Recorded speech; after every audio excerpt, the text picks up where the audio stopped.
आज हम आपको बांग्लादेश के हिंदुओं का दर्द दिखाएंगे और पूछेंगे सवाल कि आखिर क्यों बांग्लादेश के हिंदुओं के मुद्दे पर इस देश के बुद्धिजीवी मुंह खोलना जरूरी नहीं समझते। आपने अक्सर देश के बुद्धिजीवी कहलाने वाले लोगों को यह कहते सुना होगा कि भारत में अल्पसंख्यकों की हालत खराब है, लेकिन इस बारे में बात नहीं होती कि भारत से सटे पाकिस्तान और बांग्लादेश जैसे मुल्कों में हिंदुओं पर किस तरीके के अत्याचार होते हैं और क्यों पाकिस्तान और बांग्लादेश में हिंदुओं की आबादी तेजी से घट रही है। বাংলাদেশে এখন দর্শনের মহা উৎসব চলছে। আমার কাছে মনে হচ্ছে সংখ্যালঘু দর্শকদের ক্লাব গঠন করা হয়েছে। Sir, I am from Bangladesh and here is the 37 million the Hindu, Buddhist and Christian are disappeared. Please help us for Bangladesh. You know, in Bangladesh as a Islamic country, we face so many problems. সংখ্যালঘু নির্যাতন বাংলাদেশের জন্য অত্যন্ত স্পর্শকাতর একটি বিষয়। বাংলাদেশে সংখ্যালঘু বিশেষ করে হিন্দুদের উপর চরম সাম্প্রদায়িক অত্যাচার চালানো হয়। প্রতিবেশী হিন্দুত্ববাদী ভারত বহুকাল ধরে এমন দাবি করে আসছে। রোববার মৌলবাদীরা সৃষ্টির ঘরের সবকিছুই ধ্বংস করে দিয়েছে। দুর্বৃত্তরা তাদের ঘরের টিন এমনভাবে পৃথক সমাবেশ চলাকালে সংখ্যালঘুদের বসতবাড়ি ও মন্দিরে হামলা ও ভাঙচুর করা হয়। সাম্প্রদায়িক হামলার পর থেকেই পালিয়ে বেড়াচ্ছে তার পরিবার। পিছিয়ে নেই দেশের কথিত প্রগতিশীল বুদ্ধিজীবী মিডিয়া এবং সংবাদ মাধ্যমগুলো। বাংলাদেশের সংখ্যালঘু নির্যাতন শিরোনামে তাদের অবস্থান অবাক করার মতো। যে সংখ্যালঘু ধর্মীয় সম্প্রদায়ের উপর যে সহিংসতার ঘটনা ঘটে, শতকরা 90% তারা কখনো আদালতে যান না এবং তারা কখনো পুলিশের কাছে যান না, কারণ আসামিরা তাদেরকে ধমক দেয় যে মামলা করলে দেশ ছাড়া করব, বংশ নির্বংশ করব। যাদের নিয়ে এত কথা সেই সংখ্যালঘু গোষ্ঠীও বিভিন্ন সময় দেশে এবং বিদেশে প্রচার করেছে বাংলাদেশে তারা নিরাপদ নয়। এর ফলে যে কেউই এমন মনে করবে যে বাংলাদেশ একটি চরম সাম্প্রদায়িক দেশ।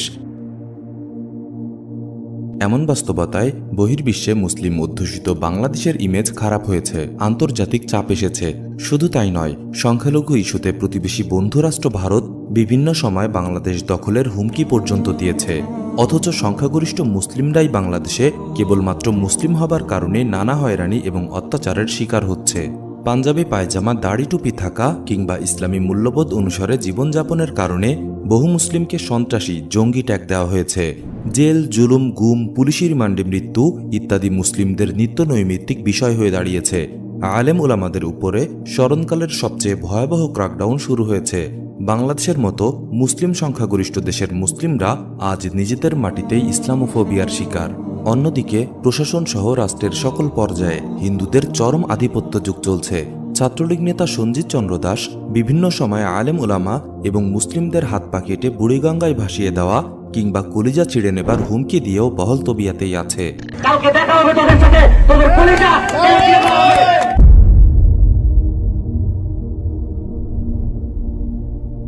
হুমকি এসেছে অন্যান্য হিন্দুত্ববাদীদের পক্ষ থেকেও। মুদ্রার এপিটটাও দেখার পর স্বাভাবিকভাবেই মনে প্রশ্ন আসে, বাংলাদেশে আসলেই কি সংখ্যালঘু হিন্দু, বৌদ্ধ, খ্রিস্টানদের উপর চরম মাত্রার নির্যাতন চালানো হয়, নাকি এ সব কিছুই প্রোপাগান্ডা? যদি প্রোপাগান্ডা হয় তাহলে কোন উদ্দেশ্য সামনে রেখে তা চালানো হচ্ছে? প্রিয় দর্শক, এই ভিডিওতে আমরা খুঁজে বের করার চেষ্টা করছি ভবিষ্যৎ বাংলাদেশ এবং উপমহাদেশের জন্য গুরুত্বপূর্ণ এই প্রশ্নগুলোর উত্তর। আপনাদের আগেই জানিয়ে দেই, উত্তর খোঁজার এই পথ চলা মসৃণ হবে না। আপনাদের পাড়ি দিতে হবে রাজনীতির অনেক কুটিল পথ, ঘাটতে হবে ঘুণে ধরা ইতিহাসের অনেক পুরনো পাণ্ডুলিপি, মুখোমুখি হতে হবে অস্বস্তিকর অনেক উপসংহারের।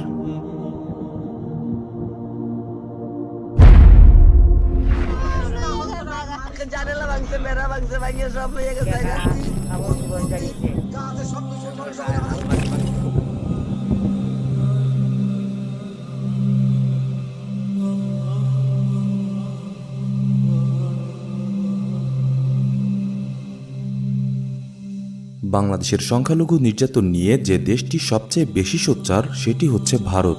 বাংলাদেশের সংখ্যালঘু, বিশেষ করে হিন্দুদের অধিকার রক্ষার জন্য এদের উদ্বেগ, উৎকণ্ঠা, প্রচেষ্টার কোনো কমতি নেই। বাংলাদেশের সংখ্যালঘুদের নিয়ে এত মাতামাতি করা হিন্দু সংখ্যাগরিষ্ঠ ভারতের মুসলিম, খ্রিস্টান, বৌদ্ধ, শিখ ইত্যাদি সংখ্যালঘুদের অবস্থা কেমন? कि अगर वो एक हिंदू बालिका को ले जाएंगे तो कम से कम 100 मुस्लिम बालिकाओं को हिंदू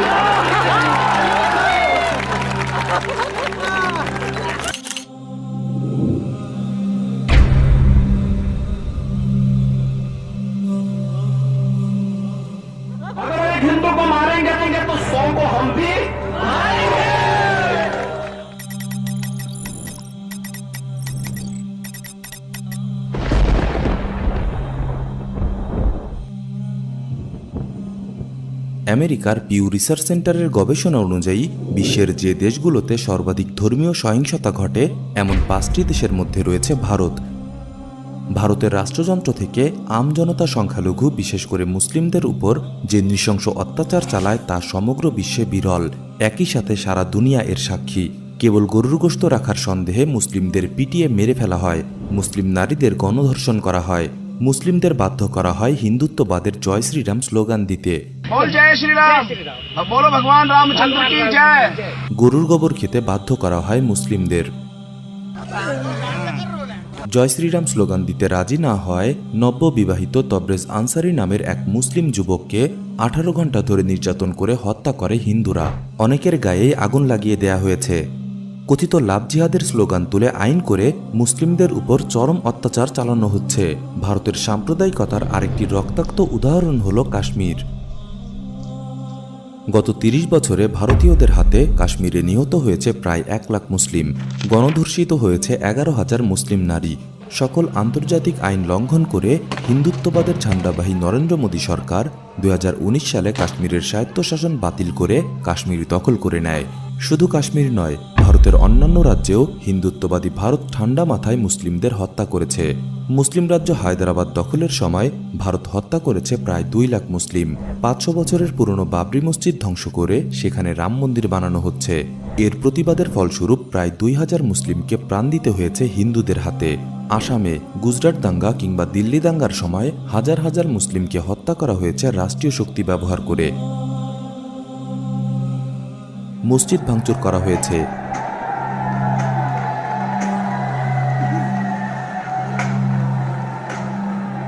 কসাই নরেন্দ্র মোদীর নির্দেশে গুজরাটে গর্ভবতী মুসলিম নারীদের পেট চিরে গর্ভের সন্তান বের করে আনা হয়েছে। পিতার সামনে 1 দিন বয়সী শিশুকে জবাই করা হয়েছে। आज पूरी दुनिया के 200 करोड़ मुसलमान भारत में आतंकवादियों को, जिहादियों को, और भारत में जैसे अब ये आंदोलन चल रहे हैं इनको फंडिंग करते हैं। बिल्कुल हमारा रोल मॉडल होना चाहिए इजराइल के यहूदी हमारा वर्त। देखिए, यूं तो हम विश्वगुरु थे और हमारे अध्यात्म में, हमारे शास्त्रों में सब कुछ लिखा हुआ है, लेकिन हिंदुओं ने बहुत समय से अपने शास्त्रों को, अपने धर्म को फॉलो नहीं किया है। आज जो रोल मॉडल है वो इजराइल है, और इजराइल के बाद दूसरा रोल मॉडल जो है वो म्यांमार है। हमें इन लोगों को फॉलो करना पड़ेगा, इनसे सीखना पड़ेगा। শুধু মুসলিম নয়, খ্রিস্টান, বৌদ্ধ, শিখ ইত্যাদি সংখ্যালঘুদের উপরেও চলমান রয়েছে ভারতের নির্যাতন, বৈষম্যমূলক আচরণ। Right now, the situation is really bad. We have heard so many attacks on Christians, like on churches also, on fathers, and especially on the people also. So we get really scared.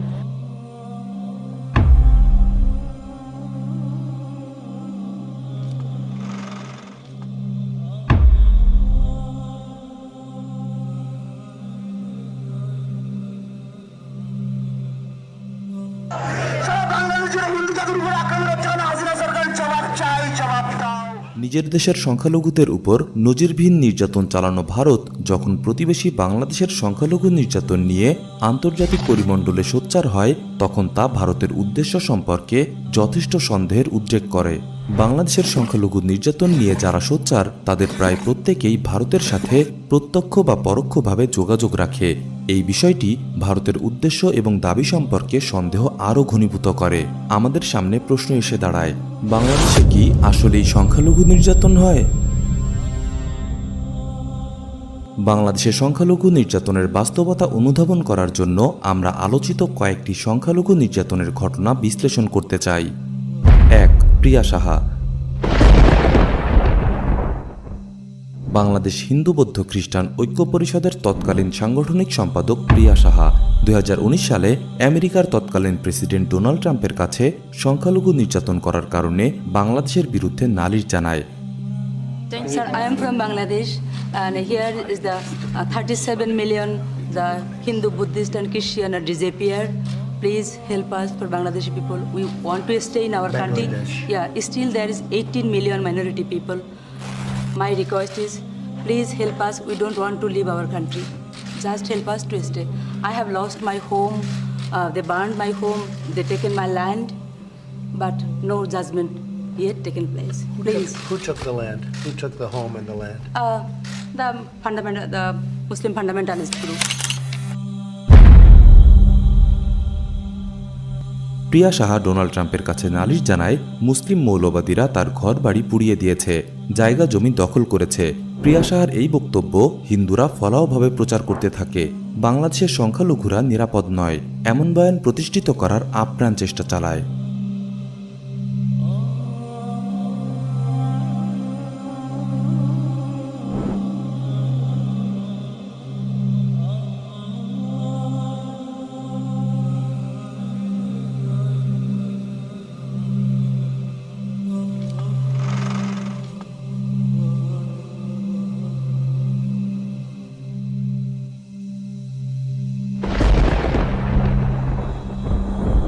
সরেজমিনে দেখা গেছে চরবানিয়ারি গ্রামের প্রিয়া সাহাদের বাড়িঘর ঠিকই আছে, তবে বছরের শুরুতে প্রিয়ার ভাই জগদীশ চন্দ্র বিশ্বাসের একটি অব্যবহৃত ঘরে অগ্নিকাণ্ডের ঘটনা ঘটে। চরবানিয়ারি গ্রামের হিন্দু সম্প্রদায়ের লোকজনের সঙ্গে পাশের বাগেরহাট জেলার চিতলমারী উপজেলার বাসিন্দাদের সীমানা বিরোধ চলে আসছে। আগেও প্রতিপক্ষের কয়েকটি বাড়িতে আগুন দেওয়ার ঘটনা ঘটেছে। প্রিয়া সাহার ভাইয়ের ঘরে আগুন দেওয়ার ঘটনা সাজানো, মূলত প্রতিপক্ষের বাড়িতে আগুন দেওয়ার কাউন্টার এবং মামলার সুবিধার জন্য ঘটানো। খাট যদি সরাই রেখে সেই ঘরে মাল জিনিস কিছু রাখিয়ে ফিরিবার ঘরটা ফিরে পুড়াইয়ে সেই জায়গাতে ফিরিয়ে আবার আমাকে এই সকল আর এই মুসলমানকে দেয়। নিজেরা পুরন ঘর ভাঙা ঘর, তাই নিজেরা পুড়াইয়ে একে নামে কেস কাণ্ড দিয়ে হরানি করতেছে। গ্রামটিতে ধর্মীয় সম্প্রীতির কথাও তুলে ধরেন হিন্দু সম্প্রদায়ের মানুষ। প্রিয়া সাহার এমন আচরণে ক্ষুব্ধ তারাও। আমি হিন্দু সম্প্রদায়ের মানুষ, এখানে আমরা হিন্দু মুসলমান একত্র হয়ে বসবাস করি। আমাদের হিন্দু মুসলমানের ভিতর কোনো গন্ডগোল বাধা বিঘ্ন নেই। এর প্রেক্ষিতে 20 জুলাই 2019 ওবায়দুল কাদের বলেন, প্রিয়া সাহার বিরুদ্ধে ব্যবস্থা নেওয়া হবে, প্রক্রিয়া চলছে। এরকম অসত্য, উদ্দেশ্যমূলক এবং দেশদ্রোহী বক্তব্য রাখে তাদের বিরুদ্ধে ব্যবস্থা নিতেই হবে এবং সেই প্রক্রিয়া চলছে।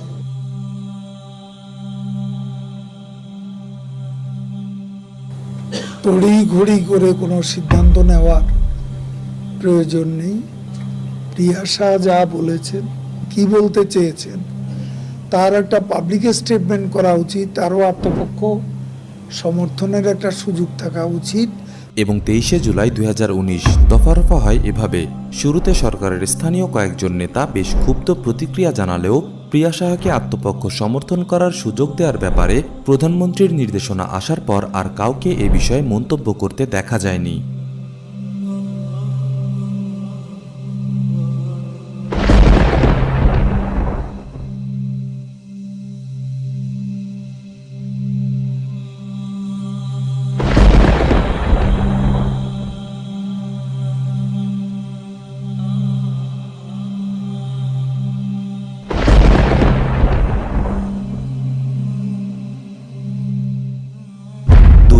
নেত্রকোনার ইসকন মন্দিরে হামলা। 2020 সালের প্রথম দিকে ভারতে ফেসবুক, টুইটার, হোয়াটসঅ্যাপ সহ বিভিন্ন সোশ্যাল মিডিয়া প্ল্যাটফর্মে ব্যাপকভাবে ছড়িয়ে পড়ে বাংলাদেশের নেত্রকোনার একটি ইসকন হিন্দু মন্দিরে হামলার ভিডিও। দাবি করা হয় বাংলাদেশে হিন্দু মন্দিরে মুসলিম জিহাদি বাহিনীর বর্বর আক্রমণের একটি দৃষ্টান্ত এটি। অথচ এটি ছিল দেবোত্তর সম্পত্তি নিয়ে হিন্দুদের অন্তর্কোন্দল।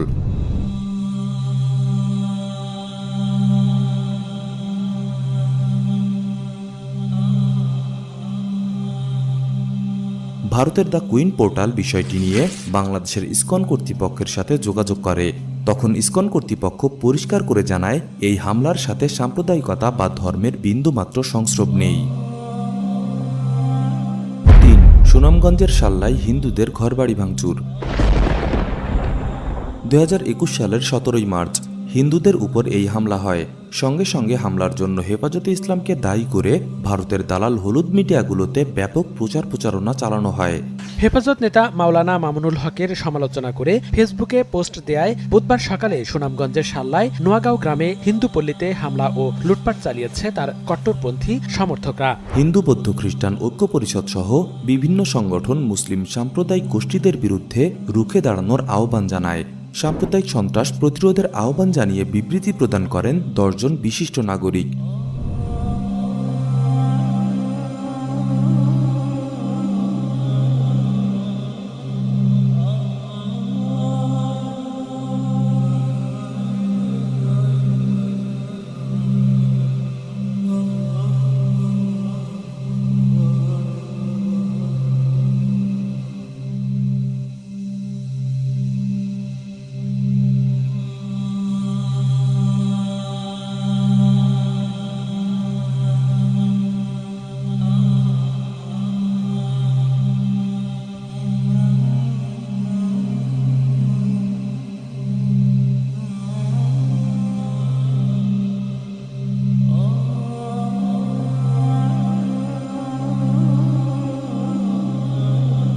অথচ সাল্লার হামলা মোটেও সাম্প্রদায়িক কোনো হামলা ছিল না, বরং ব্যক্তিগত স্বার্থের জন্য আওয়ামী লীগের একজন নেতা এই হামলা চালিয়েছিল। অনুসন্ধানে মেলে জলমহল নিয়ে নোয়াগাঁও গ্রামবাসীর সাথে নাচনি গ্রামের ইউপি সদস্য ও স্থানীয় যুবলীগ নেতা শহীদুল ইসলাম স্বাধীনের পূর্ব বিরোধের কথা। হামলার শিকার গ্রামবাসী জানায়, বরাম হাওরের কুচাখাই বিলের ইজারাদার স্বাধীন। জলমহলে পাম্পের মাধ্যমে অবৈধভাবে পানি নিষ্কাশন করে মাছ ধরতেন তিনি। এ নিয়ে প্রতিবাদ করলে নানা ভয়ভীতি দেখাতেন। ফলে নিরুপায় হয়ে শাল্লা উপজেলা নির্বাহী কর্মকর্তার কাছে অভিযোগও দেন নোয়াগাঁও গ্রামবাসী।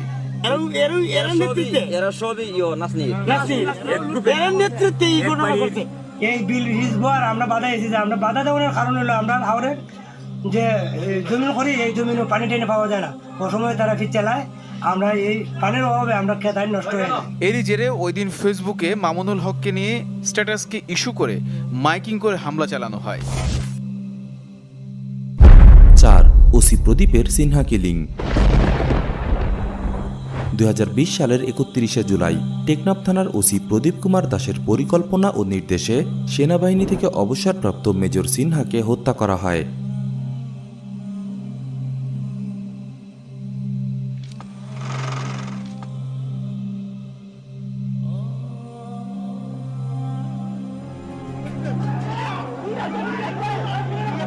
পানি ভাঙা লাগুক, পানি উচ্ছেদ করা লাগুক, কাউকে ধরা লাগুক, কাউকে মারা লাগুক, আমি করব। ওই সমস্ত বাড়িতে গায়েবী হামলা হবে এবং কোনো কোনো বাড়িতে গায়েবী অগ্নিসংযোগ হবে।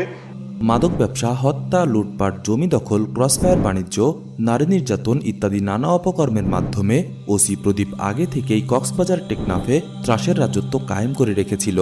বাংলাদেশে এই ঘটনার তোলপাড় শুরু হয়। ওসি প্রদীপের দৃষ্টান্তমূলক বিচার দাবি করা হয়। তো আমার স্বামীকে কোথায় নিয়ে যাচ্ছেন? মামাকে বলতেছি যে তোমার ফাঁসি যদি কবরস্থান থাকে ওইটা করে রাখিও। আমি বলি কি জন্য? তোমার স্বামীকে আমরা মেরে ফেলবো, কালকে রাত্রে 4 জনকে মারছি, আজকে রাত্রে তোমার স্বামীকে মারবো। কিন্তু হিন্দুরা দাবি করে বসে সাম্প্রদায়িক দৃষ্টিভঙ্গি থেকে ওসি প্রদীপের উপর জুলুম করা হচ্ছে। হিন্দু বৌদ্ধ খ্রিস্টান ঐক্য পরিষদের সাধারণ সম্পাদক অ্যাডভোকেট রানা দাশগুপ্ত সাম্প্রদায়িকতাকে রুখে দাঁড়ানোর জন্য ওসি প্রদীপের পাশে এসে দাঁড়ায়। সেই বিবেকের কারণে সামগ্রিক যে সাম্প্রদায়িক বিষবাষ্প ছড়ানোর যে শক্তি, অপশক্তি, সেটাকে রুখে দেওয়ার দায়িত্ব হিসেবে প্রদীপের পাশে দাঁড়িয়েছেন, যেটা একটার সঙ্গে একটা সম্পর্কিত, নাকি প্রদীপ শুধু প্রদীপকে সেভ করার জন্য আপনার পাশে দাঁড়িয়েছেন? আমি দুটোই। প্রিয় দর্শক, আলোচিত এই ঘটনাগুলোর আড়ালের সত্য উদ্ঘাটিত হবার পর সংখ্যালঘুদের উপর সাম্প্রদায়িক নির্যাতনের অন্যান্য ঘটনাগুলোর সত্যতা আমাদের সন্দিহান করে তোলে, বিশেষ করে যখন সংখ্যালঘু নির্যাতনকে ঢাল হিসাবে ব্যবহার করে আগ্রাসী হিন্দুয়ানি এজেন্ডা বাস্তবায়নের প্রমাণ আমাদের সামনেই রয়েছে।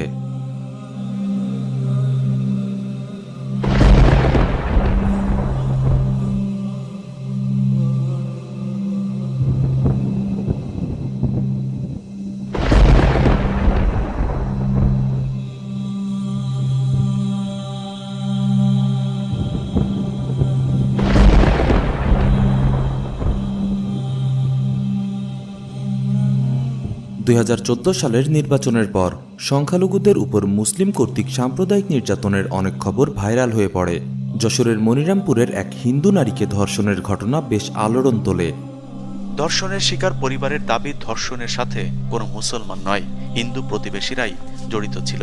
সে আমার কাকা হয়। আপনার কাকা হয়? আপনার কাকা কি ধরছে এখন? হ্যাঁ, আমার কাকাকে ধরে নিয়ে গেছে। তার কি মনে হয় যে আপনার কাকা আপনাকে এই ধরনের কিছু মান সম্মানও যা ছিল সবকিছু নিয়ে গেছে। ওরা তো আসলে জানো। এটা বলা যেতে পারে যে এখানে রাজনৈতিক মতাদর্শগত প্রতিহিংসা প্লাস সুযোগ সন্ধানী লিপ্সা, সম্পদ অবৈধভাবে সম্পদ দখল করার একটা লিপ্সা, যেটা কিনা আমাদের এই ঘটনাগুলো যে এখানে ঠিক সাম্প্রদায়িক দাঙ্গা বলতে যেটা আমরা ভারতে দেখে থাকি, বাংলাদেশের যে এটা সাম্প্রদায়িক দাঙ্গা বলা হয়, এটা এসেনশিয়ালি একটা নির্বাচন উত্তর বা নির্বাচনকালীন যে প্রতিহিংসা তারই একটা বাস্তব চিত্র প্রতিফলিত হচ্ছে। ব্রাহ্মণবাড়িয়ার নাসিরনগরে হিন্দুদের বাড়িঘরে হামলাকে বাংলাদেশের সংখ্যালঘুদের উপর মুসলিম সাম্প্রদায়িক হামলার অন্যতম একটি উদাহরণ হিসাবে দেখানো হয়। অথচ পুলিশি প্রতিবেদনে উঠে আসে ধর্ম নয়, বরং হামলার পেছনে কারণ হল স্থানীয় আওয়ামী লীগ নেতাদের দ্বন্দ্ব। 2012 সালে রামুতে ইসলামকে ঢাল হিসাবে ব্যবহার করে আওয়ামী লীগ দাঙ্গা বাঁধায়। বৌদ্ধ মন্দিরে হামলার সময় আইন শৃঙ্খলা রক্ষাকারী বাহিনী এবং স্থানীয় জনপ্রতিনিধি উপস্থিত ছিল। অথচ এই হামলাকেও সংখ্যালঘুদের উপর সাম্প্রদায়িক নির্যাতন হিসাবে প্রচার করা হয়। প্রিয় দর্শক, আওয়ামী লীগ বা বিএনপি জামাত সব সরকারের আমলেই বাংলাদেশের জনগণের উপর অত্যাচার নির্যাতন চলে। হত্যা, ধর্ষণ, লুটপাট, জমি দখল, ভাঙচুর ইত্যাদি স্বাভাবিক ঘটনা এবং এর অধিকাংশ ভুক্তভোগী সংখ্যাগরিষ্ঠ মুসলিম জনগোষ্ঠী। মাঝে মাঝে বৈশ্বিক কারণে কোনো সংখ্যালঘু নির্যাতিত হলে এটাকে সাম্প্রদায়িক চেহারা দেওয়া হয়, দালাল মিডিয়াতে হইচই পড়ে যায়, ব্যাপকভাবে প্রচার শুরু হয়ে যায় সংখ্যালঘু নির্যাতন। যে কোনো একটি ধর্ষণের কথা চিন্তা করুন, মনে করুন এমসি কলেজের ঘটনাটি। এমন কোনো ঘটনার ভিকটিম যদি হিন্দু হতো তবে সেটি হয়ে যেত সংখ্যালঘু নির্যাতন। আপনাদের লক্ষ্য রাখতে হবে, সংখ্যালঘু নির্যাতন শব্দটির এখন সুনির্দিষ্ট ধর্মীয় এবং রাজনৈতিক লক্ষ্য উদ্দেশ্য আছে। আমরা ঘটনা দ্বারা পরিচিত হই যেভাবে মিডিয়া পরিচয় করিয়ে দেয় সেভাবে, কিন্তু আড়ালে থেকে যায় বিকৃত নোংরা উদ্দেশ্য। আপনাদের লক্ষ্য রাখতে হবে, বাংলাদেশে ভারতের মতো ধর্মের জায়গা থেকে সংখ্যালঘুদের উপর অত্যাচার করা হয় না। একজন নারী কেবল হিন্দু তাই তাকে ধর্ষণ করা হয় না, একজন হিন্দু মন্দিরে পূজা করে তাই তাকে হত্যা করা হয় না, কাউকে রাস্তায় থামিয়ে কালিমা পড়তে বাধ্য করা হয় না, না পড়তে চাইলে তাকে পিটিয়ে হত্যা করা হয় না, রাস্তায় বসিয়ে গরুর গোবর খেতে বাধ্য করা হয় না। আশা করি নামে সংখ্যালঘু নির্যাতন হলেও এর আড়ালে দুই রকম লক্ষ্য উদ্দেশ্য আপনাদের কাছে পরিষ্কার। সংখ্যালঘুদের উপর নির্যাতনের রূপকথার প্রাসাদ তৈরি হয়েছে 4 ধরনের অপপ্রচারের উপর ভিত্তি করে। 1. ধর্মীয় কারণ নয়, বরং ব্যক্তিগত রাজনৈতিক বৈশ্বিক কারণে সংখ্যালঘুদের উপর আক্রমণকে সাম্প্রদায়িক আক্রমণ হিসেবে প্রচার করা হয়। 2. অপরাধী সংখ্যালঘুদের শাস্তি প্রদানকে সাম্প্রদায়িক নির্যাতন হিসাবে প্রচার করা হয়। 3. সংখ্যালঘুরা নিজেরাই নিজেদের হামলা করে বাড়িঘর পুড়িয়ে বা প্রতিমা ভাঙচুর করে সেটার দায়ভার মুসলিমদের উপর চাপানো। 4. সংখ্যালঘুদের নিজেদের অন্তর্কোন্দলকে সাম্প্রদায়িক আক্রমণ হিসেবে প্রচার করা। আর এই অপপ্রচারের কাজে তাদের সর্বাত্মক সাহায্য করেছে ভারতের দালাল মিডিয়া এবং বুদ্ধিজীবী সুশীল প্রগতিশীলরা। দীর্ঘদিন যাবৎ ক্রমাগত অপপ্রচার চালানোর মাধ্যমে বাংলাদেশের সংখ্যালঘু নির্যাতনের রূপকথাকে একটি প্রতিষ্ঠিত সত্য বানানো হয়েছে।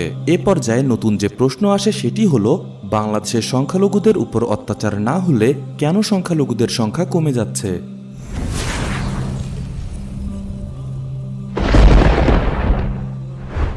बांग्लादेश में 47 में बांग्लादेश के अंदर अल्पसंख्यकों की आबादी 22% थी और 2011 में वो कम होकर 7.8% हो गई। मान्यवर कहां गए लोग, कहां गए?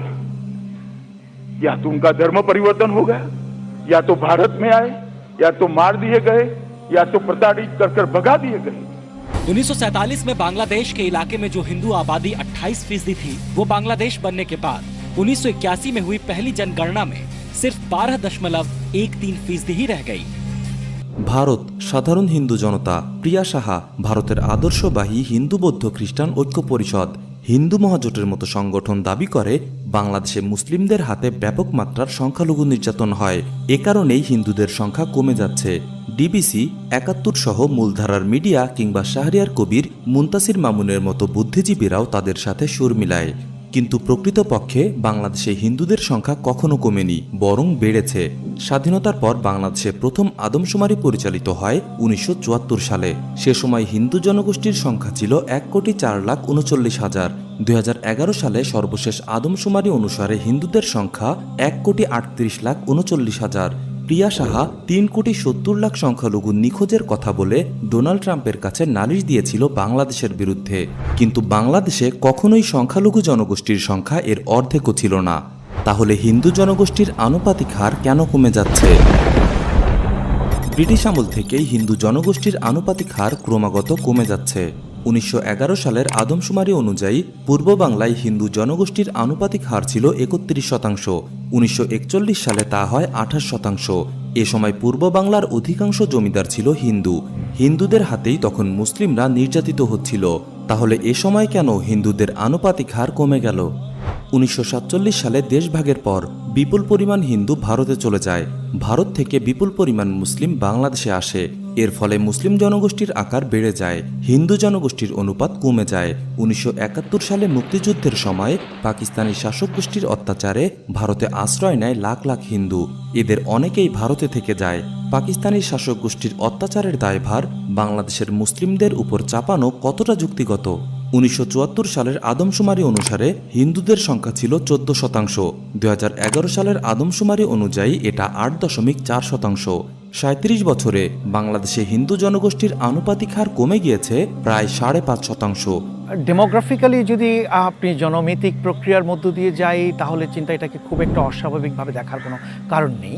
কারণ আমি বলবো যে জনসংখ্যার আকার কিন্তু বাড়ছে, কিন্তু প্রপোর্শনেট হার কিন্তু কম্পারেটিভলি কমছে। হিন্দু এবং মুসলিম যদি জনগোষ্ঠী বা মাইনরিটি গ্রুপের কথাও যদি চিন্তা করি, তাদের মধ্যে যদি তুলনামূলকভাবে বিশ্লেষণ করি তাহলে দেখব যে মুসলিমদের মধ্যে ফার্টিলিটি রেটটা কম্পারেটিভলি বেশি, বা সন্তান বেশি নেবার প্রবণতাটা তাদের মধ্যে বেশি। এবং এই প্রবণতা বেশি থাকার কারণে কিন্তু একদিকে মুসলিম জনগোষ্ঠীর সংখ্যাটা বাড়ছে, প্রপোর্শনেট হারটাও বাড়ছে, আবার ওইদিকে দেখা যাচ্ছে মাইনরিটি গ্রুপ যারা রয়েছে তাদের মধ্যে কিন্তু প্রপোর্শনেট রেটটি কমছে।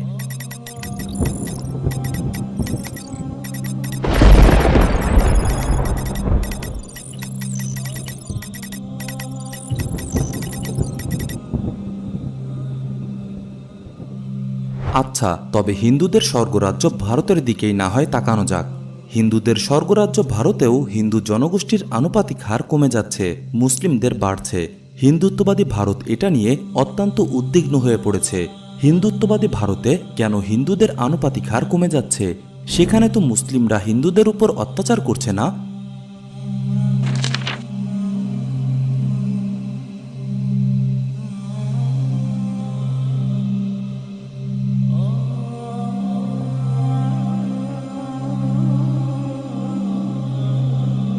মুসলিমদের তুলনায় কম সন্তান নেবার প্রবণতা, গর্ভধারণ ক্ষমতা কম থাকার কারণে হিন্দু জনগোষ্ঠীর আনুপাতিক হার কমে যাচ্ছে।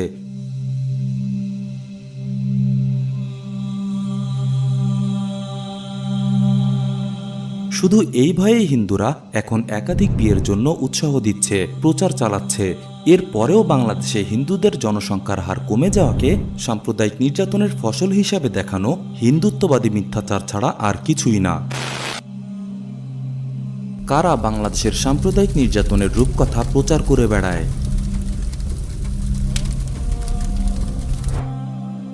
1. ভারত।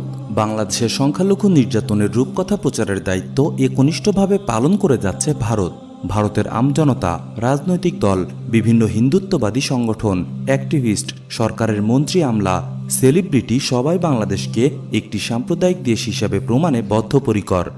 মিডিয়া, সামাজিক যোগাযোগ মাধ্যম সহ সম্ভাব্য সকল মাধ্যমে ভারত বাংলাদেশের সংখ্যালঘুদের উপর সাম্প্রদায়িক নির্যাতনের রূপকথা প্রচার করে বেড়ায়। 2. হিন্দু বৌদ্ধ খ্রিস্টান ঐক্য পরিষদ, হিন্দু মহাজোট, বিশ্ব হিন্দু পরিষদ বাংলাদেশ, জাগো হিন্দু পরিষদের মতো হিন্দুত্ববাদী সংগঠন। 3. শাহরিয়ার কবির, মুনতাসির মামুন, আবুল বারাকাতের মতো বুদ্ধিজীবীরা।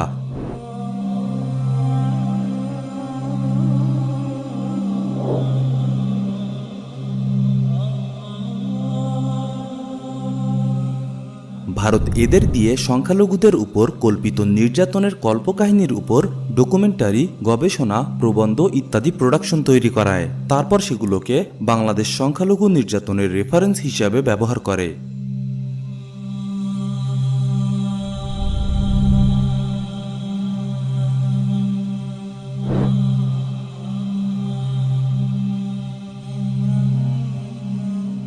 চার, ডিবিসি, 71 টিভি, প্রথম আলো, Deutsche valley, Bangla Tribune, daily স্টারের মতো মূলধারার মিডিয়া। ডিজিএফআইয়ের সাবেক মহাপরিচালক অবসরপ্রাপ্ত মেজর জেনারেল এম মতিন বীর প্রতীক সুস্পষ্টভাবে বলেছেন, হিন্দু বৌদ্ধ খ্রিস্টান ঐক্য পরিষদ ভারতের গোয়েন্দা সংস্থা রয়ের পৃষ্ঠপোষকতায় গড়ে উঠেছে। হিন্দু মহাজোট যে বিজেপির পৃষ্ঠপোষকতায় গড়ে উঠেছে সেটা ক্ষমতাসীন ভারতীয় জনতা পার্টির শীর্ষ নেতা সুব্রামানিয়ান স্বামী সরাসরি টুইটে বলেছে।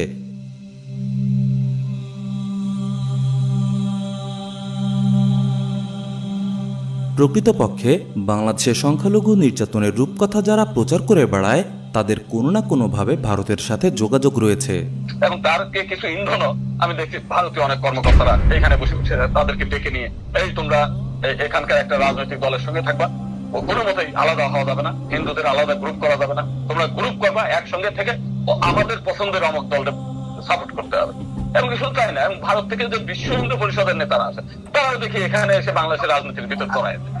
শুধু তাই নয়, হিন্দু মহাজোটের গোবিন্দ প্রামাণিক মনে প্রাণে বিশ্বাস করে একমাত্র বিজেপি সরকারই পারে এ দেশকে হিন্দুদের জন্য মুক্ত করে দিতে, এবং প্রার্থনা করে একমাত্র বিজেপি সরকারই যেন তা করে দেয়। এই জায়গা যেন আগামী দিনে অখণ্ড ভারতের একটি অংশ হতে পারে, সেই জন্য আমাদের প্রার্থনা, এবং সেই প্রার্থনাটা পূরণ করতে পারে বিজেপি গভর্নমেন্ট। ভারত কেন বাংলাদেশের কল্পিত সংখ্যালঘু নির্যাতনের কাহিনী বিশ্বব্যাপী প্রচার করে বেড়ায়? 1.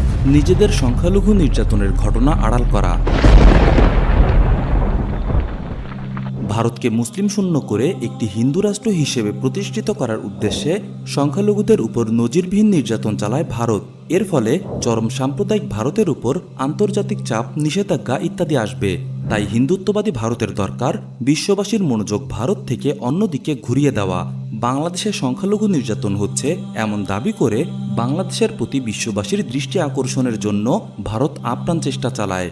এর ফলে ভারত নিজেকে যেমন সাম্প্রদায়িক সম্প্রীতি রক্ষার অভিভাবক হিসাবে উপস্থাপন করে, একই সঙ্গে বিশ্ববাসীর মনোযোগ ভারতের সংখ্যালঘু নির্যাতনের দিক থেকে ঘুরিয়ে বাংলাদেশের দিকে নিবন্ধ করে। যতবারই ভারতের সাম্প্রদায়িক অত্যাচারের ব্যাপারে বিশ্বের সমালোচনার ঝড় ওঠার সম্ভাবনা দেখা দিয়েছে, ভারত ততবারই বাংলাদেশের সংখ্যালঘু নির্যাতনের ট্রাম্প কার্ড খেলেছে। 1992 সালে ভারত অবৈধভাবে 500 বছরের পুরনো বাবরি মসজিদ ধ্বংস করে। এ সময় প্রায় 2000 মুসলিম হিন্দুদের হাতে নিহত হয়। বাবরি মসজিদ ভাঙার প্রতিবাদে বাংলাদেশের সর্বস্তরের মুসলিমরা প্রতিবাদ জানাতে রাস্তায় নামে। এ সময় কিছুটা উত্তেজনা সৃষ্টি হয়, কিন্তু আলেম ওলামা সহ অন্যান্যদের প্রচেষ্টায় তা স্মিত হয়ে যায়।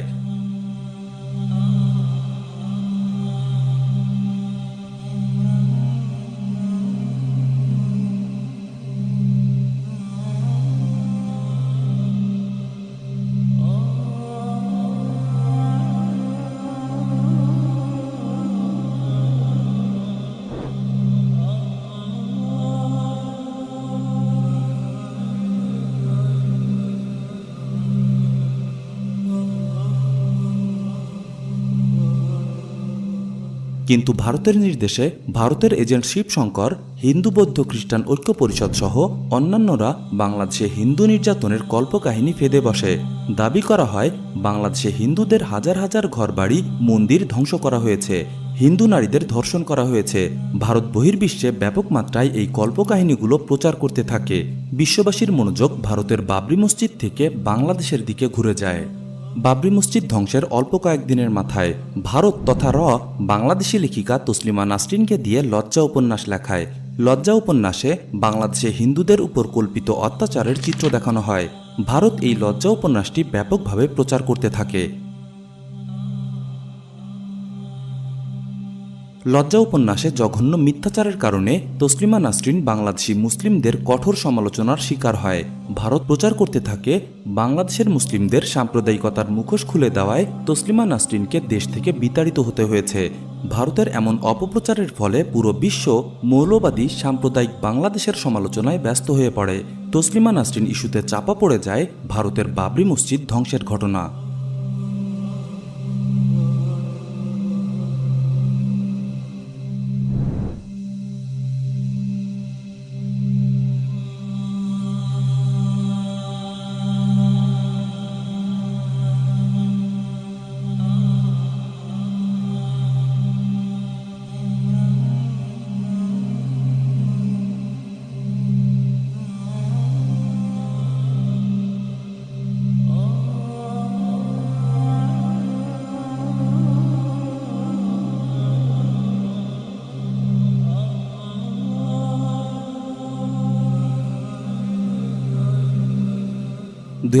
সালে কাশ্মীরের স্বায়ত্তশাসন বাতিল, এনআরসি ক্যাব ইত্যাদি প্রেক্ষাপটের সময় ভারতের সাম্প্রদায়িকতা সম্পর্কে বিশ্ববাসীর মনোযোগ দেবার সমূহ সম্ভাবনা দেখা দেয়।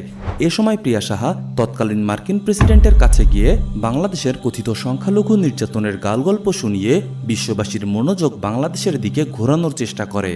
2021 সালের মার্চে ভারতের প্রধানমন্ত্রী গুজরাটের কসাই নরেন্দ্র মোদীর বাংলাদেশ আগমনকে কেন্দ্র করে মুসলিমদের উপর ভারতের নির্যাতনের বিষয়গুলো সামনে আসতে থাকে। ভারত এ সময় কিছুটা বেকায়দায় পড়ে যায়। এমন সময় ঘটে সাল্লার ঘটনা। ভারতের দালালেরা লুফে নেয় এই সুযোগ। হিন্দুদের দালাল মিডিয়া, প্রগতিশীল সুশীলেরা সাল্লার ঘটনার জন্য হেফাজতের নেতাদের দায়ী করে বাংলাদেশে সংখ্যালঘু নির্যাতনের রূপকথার গল্প শোনাতে থাকে ক্রমাগত। ফাঁকা তলে ভারতের সংখ্যালঘু নির্যাতন আলোচনার টেবিল থেকে হারিয়ে যায়।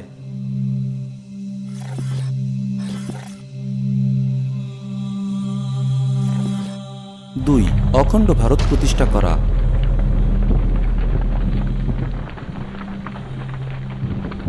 Many years ago, I had the opportunity to visit the RSS headquarters in Nagpur in India.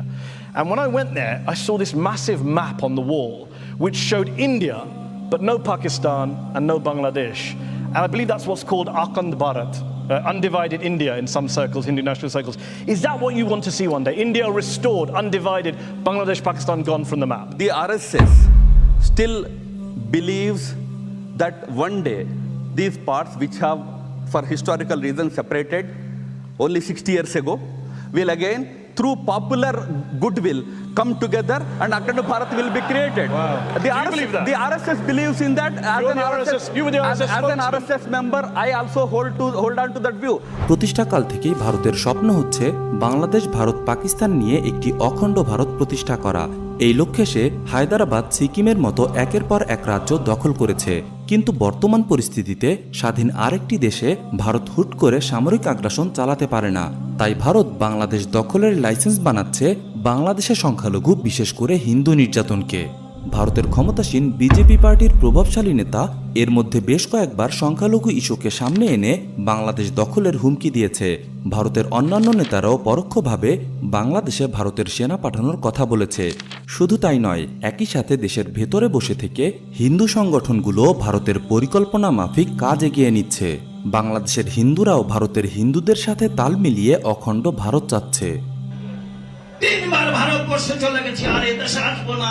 এই আনন্দময় মায়ের সামনে প্রতিজ্ঞা করেছি যে আমি যে পর্যন্ত ভারত বাংলাদেশ এক না হবে, আমি আর বাংলাদেশে যাব না।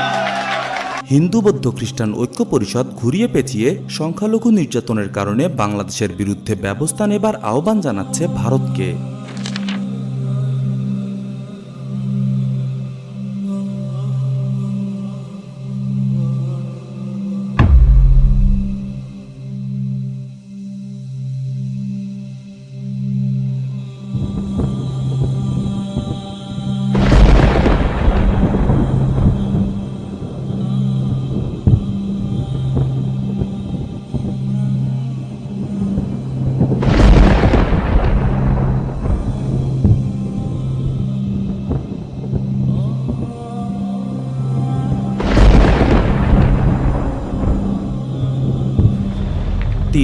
বাংলাদেশের হিন্দুদেরকে রাষ্ট্রের উঁচু পদে বসানো।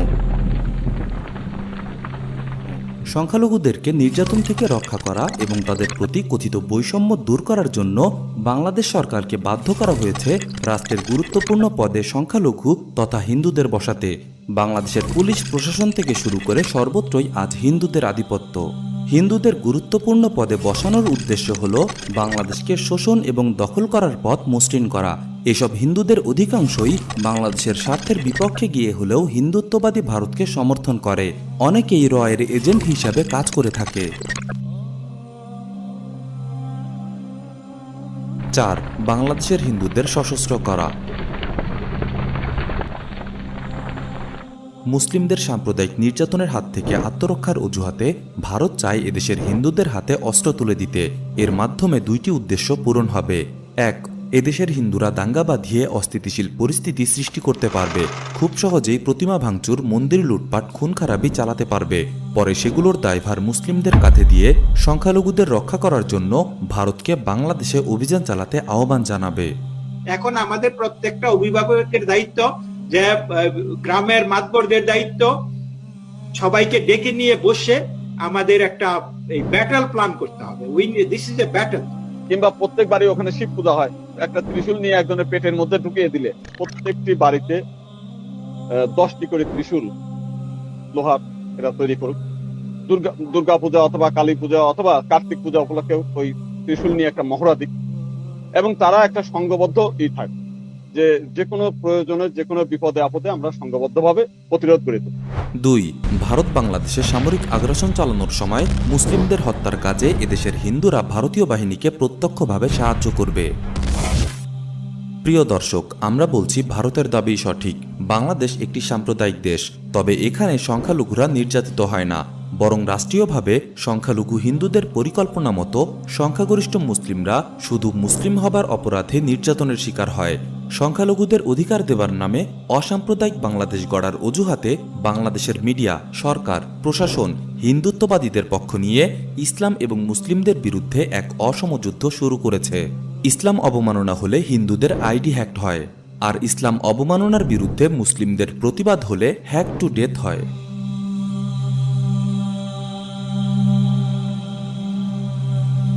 গুজরাটের কসাই মোদির বিরুদ্ধে কথা বলায় শত শত আলেম উলামাকে গ্রেপ্তার করেছে, শহীদ করে দিয়েছে 20 জনের অধিক মুসলিমকে।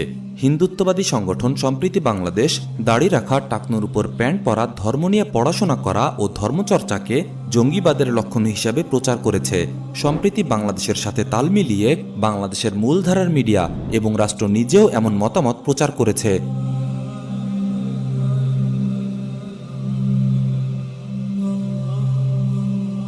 দাড়ি টুপির কারণে বা ইসলামী মূল্যবোধ অনুসারে জীবনযাপনের কারণে নিরীহ মুসলিমদের জঙ্গি হিসেবে গ্রেপ্তার করছে, কারাগারে অবর্ণনীয় নির্যাতন চালাচ্ছে, ক্রসফায়ারের নাটক সাজিয়ে হত্যা করছে, বিচার বহির্ভূত গুম করছে। 90% মুসলিমের দেশে নামাজে যাবার জন্য চাকরি চলে যায়, দাড়ি রাখার জন্য চাকরি চলে যায়। আসসালামু আলাইকুম, আমি ইমরান হোসেন লিমন, গাজীপুর থেকে আসছি। আমি এখন আছি তেজগাঁও আরঙের যে মেইন ব্রাঞ্চ আছে, হেড অফিস, ওইটার অপোজিটে আমি দাঁড়ানো। আমাকে বললাম আপনি মাস্কটা খোলেন কাইন্ডলি। তো খোলার পর তারা আমাকে বললো যে উই আর ট্রুলি সরি। আমি বললাম যে ভাইয়া কি সমস্যা, মানে কি হয়েছে বা কিছু। তো ওনারা বললেন যে আপনাকে আসলে আমরা কনফার্ম করতে পারছি না। আমি বললাম যে কেন ভাইয়া? তো বললো যে মানে করতে পারছি না ওইরকম বলবো না, আপনি যদি এটা মানে ক্লিন করতে পারেন, ক্লিন সেভ করতে পারেন, তাহলে আপনার জবটা এখানে আমরা কনফার্ম করবো ইনশাআল্লাহ। কিন্তু সেলসম্যানের জবটা করতে হলে আপনাকে মাস্ট ক্লিন করতে হবে। নিকাব পরার জন্য মার্কেটে প্রবেশ করতে দেওয়া হয় না।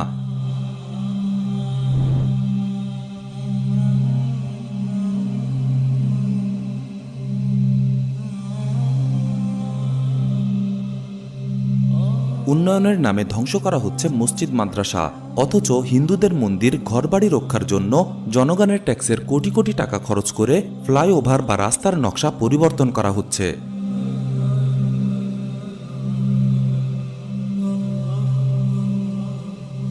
আজ পুলিশের নির্যাতনের হাত থেকে বাঁচার জন্য প্যান্ট খুলে প্রমাণ দিতে হয় যে সে মুসলিম না। অন্যদিকে সঞ্জিত চন্দ্ররা মোদি বিরোধী আন্দোলন করলে বাংলাদেশের মুসলিমদের কলিজা ছিঁড়ে নেবার হুমকি দিচ্ছে, আলেম উলামাদের হাত পা কেটে বুড়িগঙ্গায় ভাসিয়ে দেবার হুমকি দিচ্ছে। আপনারা বুড়িগঙ্গার ধারের কাছে আইছেন, সব কয়টারে বুড়িগঙ্গায় ভাসিয়ে দেওয়া হবে।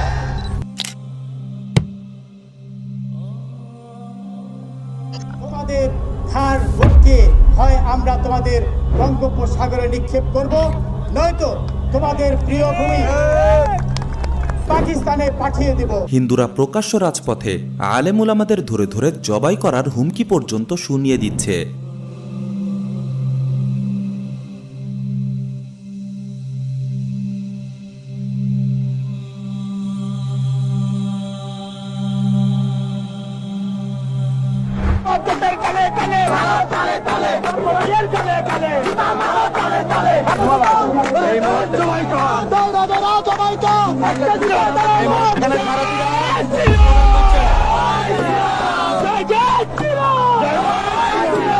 সরল এক টুকরো প্রশ্ন, হিন্দুরা যদি মুসলিমদের হাতে নির্যাতিতই হয় তাহলে এমন দুঃসাহস তারা কিভাবে দেখায়?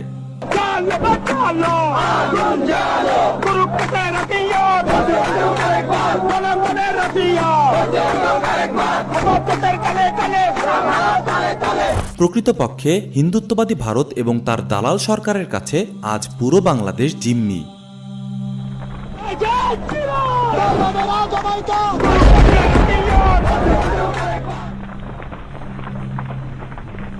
আপনাদের বহুল প্রতীক্ষিত ভারতের আগ্রাসন সিরিজের পর্ব 7 কমেন্ট সেকশনে একটু নজর বুলালেও আপনারা তাদের আগ্রাসী এবং জঘন্য মনোভাব সম্পর্কে কিছু হলেও ধারণা পাবেন ইনশাআল্লাহ।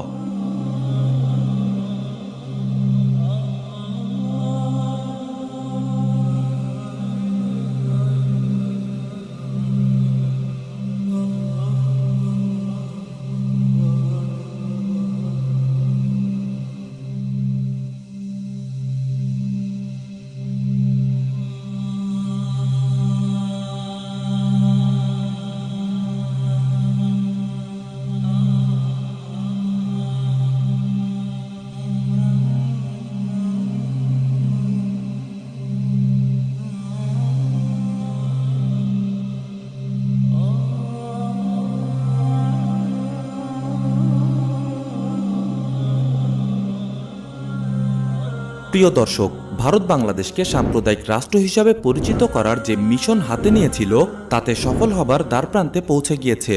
হায়দ্রাবাদ দখলের পূর্বে ভারত হায়দ্রাবাদে মুসলিম কর্তৃক হিন্দু নির্যাতনের যে প্রোপাগান্ডা চালিয়েছিল, বর্তমান বাংলাদেশ সম্পর্কেও একই প্রোপাগান্ডা সফলতার সাথে চালিয়ে যাচ্ছে।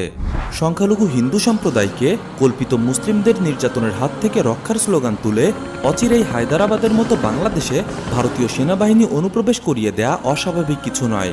এটি তো আমাদের কথা নয়, তারা এই হুমকি প্রকাশ্যেই দেয়, কিন্তু আমরা যথেষ্ট বিলাসিতায় ডুবে থাকার জন্য সেগুলো উপেক্ষা করতেই পছন্দ করি। প্রিয় দর্শক, আমাদের এই ভিডিওটি বেশি বেশি শেয়ার করুন। কল্পিত সংখ্যালঘু নির্যাতনকে হাতিয়ার বানিয়ে ভারতের নোংরা ষড়যন্ত্র সম্পর্কে সচেতন করুন সবাইকে।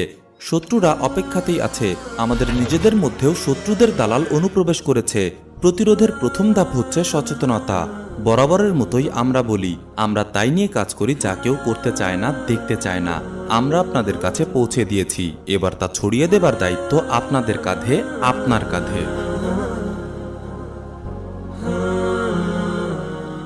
সাবস্ক্রাইব করে নিন, কমেন্ট করে জানান দিন আপনারাও আছেন আমাদের সাথে। আপনাদের উপস্থিতি, আপনাদের সরব উপস্থাপনা তাদের অন্তরে জ্বালা সৃষ্টি করে, যার প্রমাণ আপনারা গত পর্বে নিশ্চয়ই দেখেছেন।